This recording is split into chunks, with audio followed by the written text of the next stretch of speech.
All right, class, here's the last topic for chapter 1.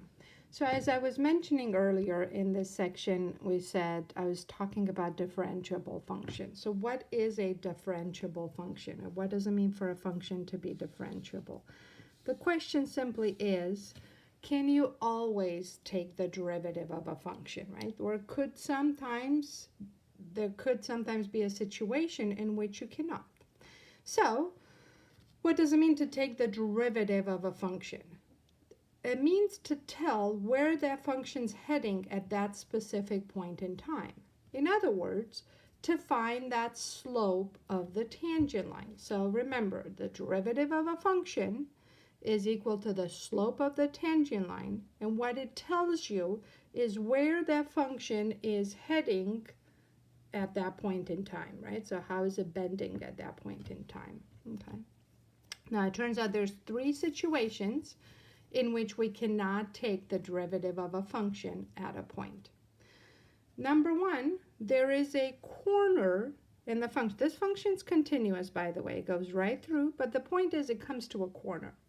So what happens at that corner? How is the tangent line going to look like at this corner?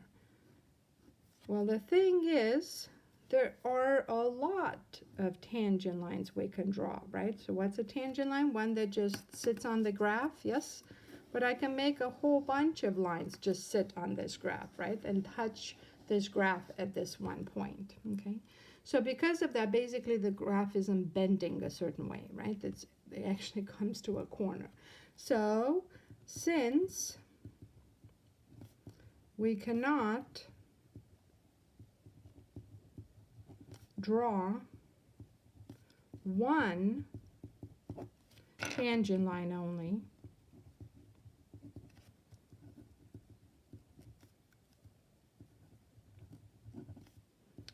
at a corner point in a graph,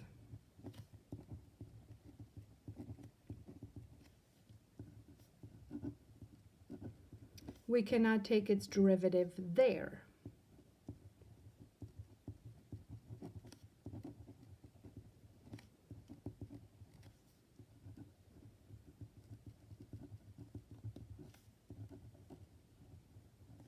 So you said it, the problem is corner points. So where can you not take the derivative of a function? At a corner point. Okay, so if a graph comes to a corner, that's no good. Okay, all right, so we ruled that out. Second of all, look at this. What if there's a gap in the function? So in other words, your function's not continuous. Remember we talked about continuous functions in 1.1? So if a function's not continuous at a point, again, there's a break, right? By the way, left of it, I can also draw a bunch of tangent lines. Not only that, even through this hole, I can draw infinitely many tangent lines that just going to touch the graph, right? Through. This is not a tangent line because it doesn't touch the graph, right? This would be a tangent line. But here, at a stop, this line here touches, right? So when there's a gap, that means I stopped. So this line touches, right? So, in other words, where a function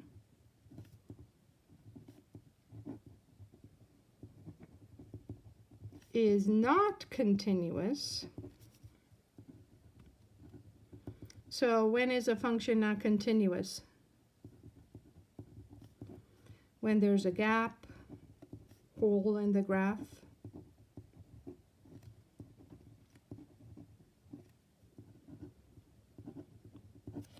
So where a function is not continuous, we cannot take its derivative. So it's not differentiable, right? We cannot draw that tangent line, right? Or take its derivative.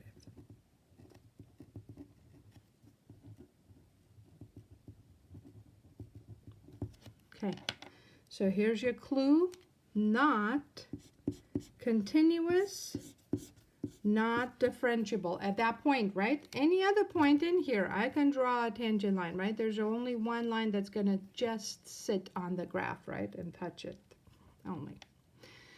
Well, this one looks funny.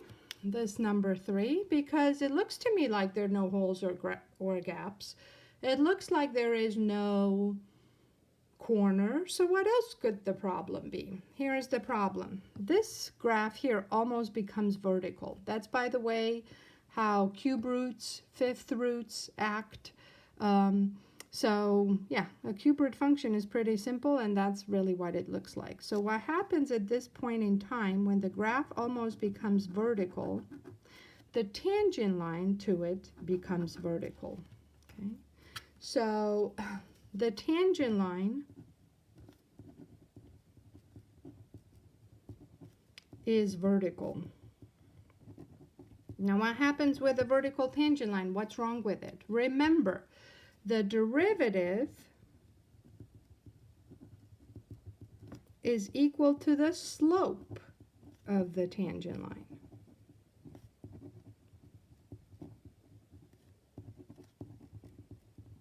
So, if the tangent line is vertical, what is the slope of a tangent line? Now, if you remember, a tangent line, a vertical line, so again, what is the slope of a vertical line? So if that tangent line is vertical, what is the slope of a vertical line? Is undefined. So vertical lines have no slope.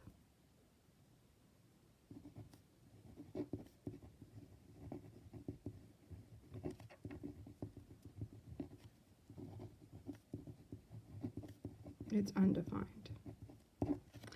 Well, if the slope doesn't exist, then the derivative does not exist, yes? So that's no good. So again, if you want to review that, look back to your algebra classes all the way from elementary algebra and on.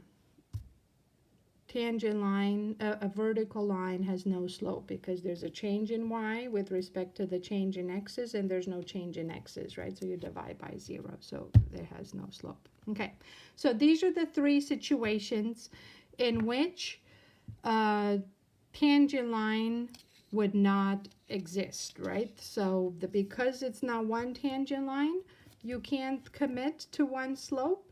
And if the tangent line is vertical, then it doesn't even have a slope. So before we do these 2 problems, let me draw one more graph for you, like funny looking kind of graph. And I want you to tell me, where is this function not differentiable? So I'm just going to make up a graph. Da-da-da.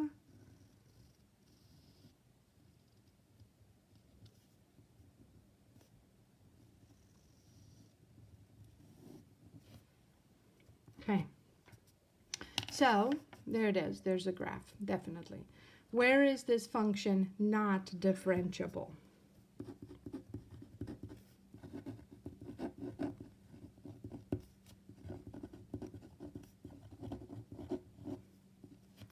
This function is not differentiable. In other words, you can't take its derivative. Where?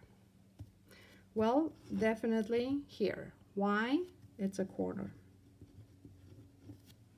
Where else? Well, there's another corner, like an absolute value function makes a corner. These, by the way, are functions like the cube root of x squared. So it's just the cube root will do a funny thing like this, but a cube root of x squared actually will come to a corner like that. We'll graph them in chapter 2. Where else is this function not differentiable? At this point in time, why? So let me write this down, corner. What's wrong here? There's a gap, right? So not continuous. If it's not continuous, it's not differentiable. Okay, and finally, where else? Right here at this point in time. Why? Because we have a vertical. The graph almost becomes vertical. So there's a vertical tangent line. So these are the 3 situations in which we cannot take the derivative of a function, okay? Not continuous, automatically not differentiable. But even if it's continuous, if it goes right through, you could still not find a derivatives if it comes to a corner or if the graph becomes vertical. Okay. Now, what am I to do if I don't have the graph? So, okay, I understand I can interpret the graph of a function. I can tell by looking at a graph if a function has a derivative at a point or not. And again, just because it fails here doesn't mean it fails everywhere, right? It fails at this specific point. So this problem here says, show that this function is not differentiable at x equals to 1. Actually, this is what I'm mentioning.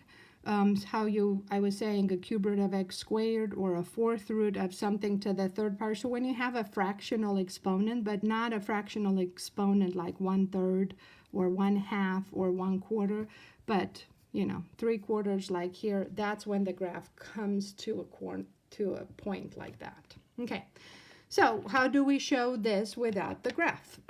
Okay, so what does it mean? It's not differentiable at x equals to 1. It means to show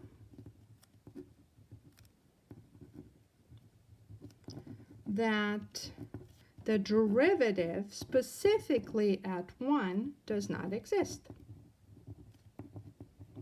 Okay, no problem. Let's see. Well, let's find it and see why doesn't it exist. Okay, so I'm going to write this one more time. First of all, I'm going to rewrite this function, f of x, with the power, right? Because I want to use the power rule, right? So I'm going to take its derivative. And the derivative says throw the 3/4 up front. X minus 1 to the what? 1 less than 3/4 is negative 1/4. Okay. Times, move on and take the derivative of the inside of this parentheses, which just happens to be 1. Okay, so I'm going to put this together. Remember also why I always keep stressing of fixing the negative exponents, okay? Because you see things much better, okay? And it's going to also really be helpful in chapter 2. So a negative exponent means throw that factor in the denominator. So this looks fine to me, but it says specifically when you plug in a 1, it's not going to work. I don't care about where else. I just said it's not working at 1. So if I plug in a 1, what are we going to get? Well, that 1 minus 1 is a 0. 4th root of 0 is 0 times 4, that's still a 0. What is 3 divided by 0? Anything divided by 0 is undefined, right? It's not possible. So you cannot divide by 0. You're not going to get an answer. So the derivative at 1 does not exist. I couldn't find one answer for you, okay? All right, so that's why it's not differentiable at 1. Okay, one last one. Show that this function is not differentiable at x equals to negative 2. Again, really what's going to happen there is that, again, maybe the graph is actually coming to a vertical tangent line here and not necessarily a corner. That's possible as well. One or the other. The function was continuous, so it does exist. It's just the derivative doesn't. Okay, so show that this function is not differentiable at x equals to negative 2. I have two ways of showing you that.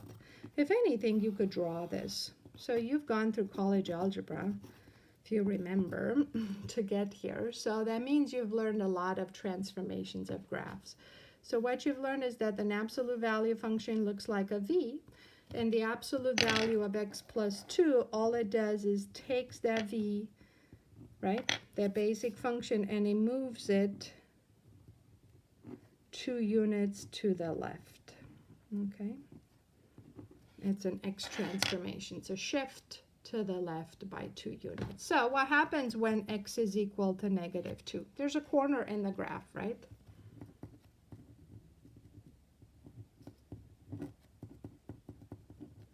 So not differentiable. That's enough.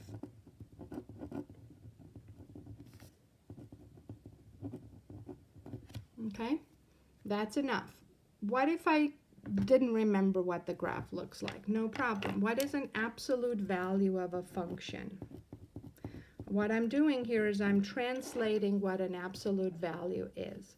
The absolute value of a function is itself, right? So it stays the same if what? If the quantity inside is greater than or equal to 0. So if you have a positive number inside, again, that's again something you've learned in algebra, translating absolute values.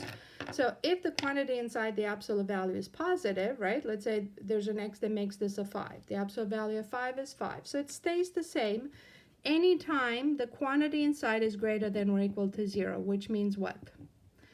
X is greater than or equal to -2. And it's what? It's the opposite, right? So if the absolute value, if you get a -5 in here for an answer, then the absolute value of -5 is +5. So if it's negative,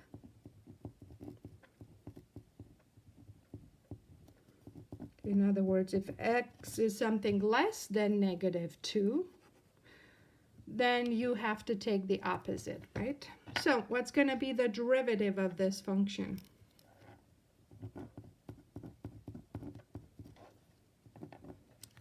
What's the derivative of x plus 2?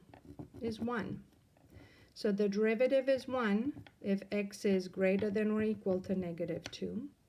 And the derivative is what?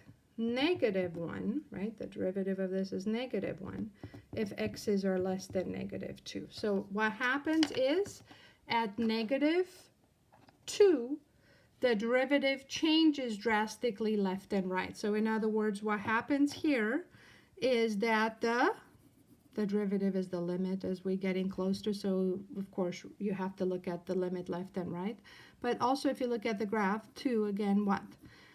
This slope, this side is 1. This slope on this side is a -1, right? So it changes drastically. If you were to graph the derivative function, you would see that the derivative function has a gap, right?